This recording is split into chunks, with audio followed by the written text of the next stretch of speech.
we talk about something for a moment? Let's talk about ubiquity. Let's talk about the controller and the equipment, specifically a switch.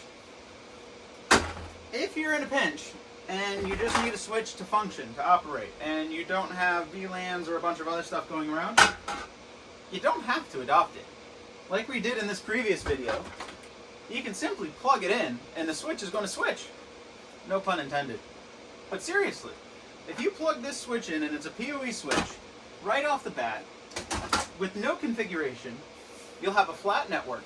The ports are not trunks, so it's not an unmanaged switch where you can just pass VLAN tags. But this PoE switch will give you PoE to its fullest extent, and between all of these ports here, including the SFPs, you'll have one big network. And it doesn't matter what data that you put through it either. In this previous video, I just pulled this switch out of a brand new box. I didn't adopt it, I plugged phones into it, and whatever network was on the uplink cable was available through the rest of these ports. And that's how I made the phone video, by using the PoE from the switch, because, well, the switch that I have for the bench doesn't have PoE. I just wanted to let you know, because not everyone knows all these little things. So, just wanted to give you more info. However, this does not apply to the Ubiquiti access points. I should take this a little bit further. This does not apply to the Ubiquiti access points.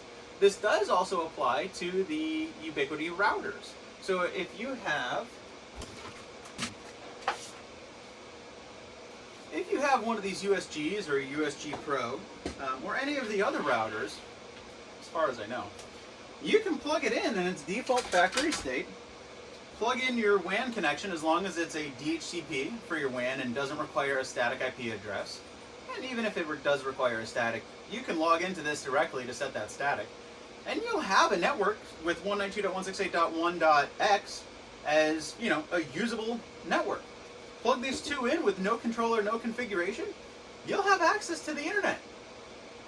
So if you're in a pinch and you have these but no controller, they'll work, just not the access points. Thanks for taking the time to listen. My name is Ryan. This is HomeLab Tech Support. Please remember to subscribe and hit that little bell button so you can hear more tricks and tips and little one-off things like these. I'll see you guys later.